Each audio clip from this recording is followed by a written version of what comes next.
Golden thoughts YouTube channel உங்களை அன்புடன் வரவேற்கிறது. சிரிக்கும் கோட்டை, பேய்கள் இங்கு சாதாரண பயணிகள். முன்னொரு காலத்தில் ஓர் அழகான மலை நாடு இருந்தது. அதற்கு சித்திரபுரி என்ற பெயர் இருந்தது.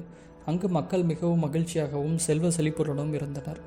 அந்த நாட்டை சுற்றி பச்சை பசேலென எங்கும் புல்வெளிகள் நிறைந்திருந்தன. அந்த நாட்டின் உச்சியில் மலைப்பகுதியில் ஓர் மிகப்பெரிய அரண்மனை கோட்டை இருந்தது. அந்த அரண்மனை கோட்டை பகலில் அழகானதாகவும் கம்பீரமானதாகவும் இருந்தது. இரவில் மிகவும் ஆபத்து நிறைந்ததாக இருந்தது. என்ன ஆபத்து நிறைந்தது? அந்த கோட்டையின் உச்சியில் எப்பொழுதும் கழுகுகள் வட்டமடித்தபடியே இருந்தன. மக்கள் அந்த கோட்டையில் பகலில் அதன் அருகே சென்றனர். இரவில் அதை முழுவதுமாக ஒதுக்கினர்.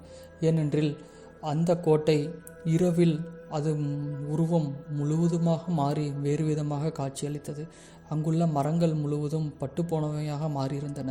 பகலில் பச்சை பசேலென இருக்கும் மரங்கள் இரவில் பட்டுப்போயிரு காட்சியளித்தன. பார்ப்பதற்கே மிகவும் பயமுறுத்தும்படி அந்த கோட்டை இருந்தது. அங்குள்ள மக்கள், குறிப்பாக பெரியவர்கள், அந்த கோட்டையை பற்றி அடிக்கடி விவாதித்தனர். அந்த கோட்டையை பற்றியும் அந்த கோட்டையின் சுற்றி நகலும் நிகழ்வுகளை பற்றியும் அடிக்கடி விவாதித்தனர். ஏனெனில் ஒவ்வொருவரின் அனுபவமும் தனித்தனியானதாக இருந்தது. அந்த அனுபவங்களை பொறுத்து அவர்கள் அந்த கோட்டையை பற்றி ஒரு முடிவுக்கு வந்தனர். அதே ஊரில் 2 குறும்புக்கார சிறுவர்கள் இருந்தனர். அவர்களின் பெயர் ராமு மற்றும் சோமு என்பதாகும். அவர்கள் இருவரும் பள்ளிப்படிப்பை முடித்துவிட்டு ஊரில் இருந்தனர். அவர்களுக்கு எப்பொழுதும் புதிய விஷயங்களை தெரிந்து கொள்வதில் அதிகமான ஆர்வம் இருக்கும். அவர்கள் அப்படித்தான் இருவரும் அந்த அரண்மனையை பற்றி சிந்தித்து கொண்டே இருந்தனர். ஒரு நாள் இரவில் அந்த அரண்மனைக்குள் செல்வதைப் போல் சோமு ஒரு கனவு கண்டான். அடுத்த நாள் காலையில் அந்த கனவை பற்றி நண்பன் ராமுவிடம் கூறினான். இருவரும் அந்த அரண்மனைக்குள் என்ன உள்ளது என்பதை தெரிந்து கொள்ள மிகவும் ஆர்வமாக இருந்தனர். அன்று இரவு அந்த அரண்மனையை சுற்றி என்ன நிகழ்கிறது என்பதை கண்காணிக்க தொடங்கினர்.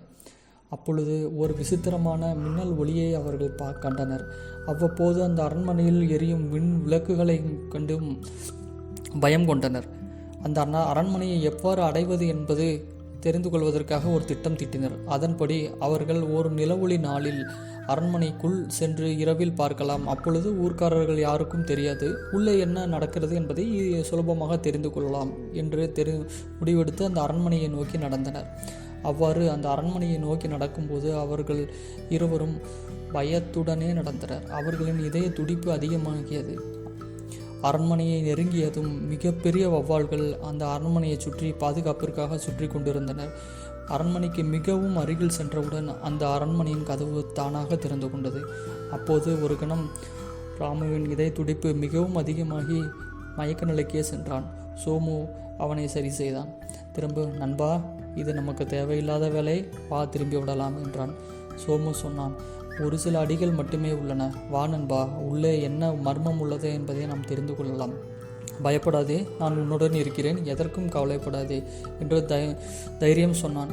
இருவரும் அந்த அரண்மனையின் வாசல் படியில் நின்று கொண்டனர். அப்பொழுது ஒரு வெள்ளை நிற உருவம் அந்த அரண்மனையில் இவர்களை கண்காணித்து கொண்டிருந்தது.